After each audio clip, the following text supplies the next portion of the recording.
got to go out and get some money.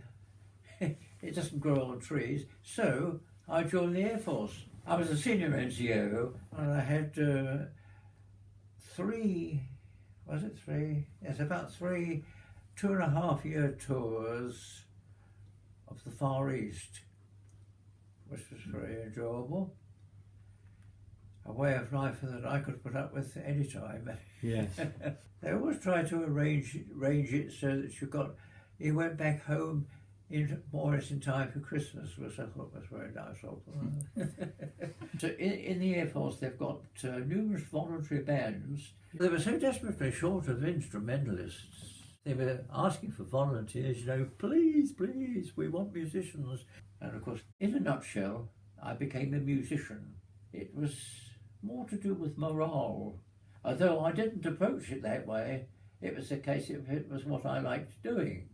You were posted to the band, not to form a band, but to fill a vacancy, an instrument vacancy.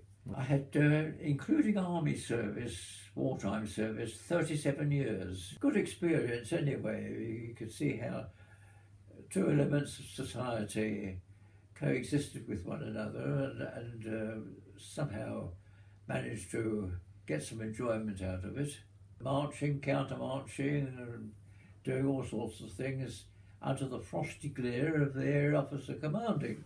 Often it was connected with charitable institutions, and we felt that we were doing something that enabled them to make a bit more money. And of course the Queen would make her visit. And of course that was something extra special, you had to put on something fresh. That old soldiers always used to say, never volunteer for anything. Well, in this case, I'm damn glad I did, because it was very enjoyable, very, very enjoyable. And the one thing about show business, there's every opportunity for humour.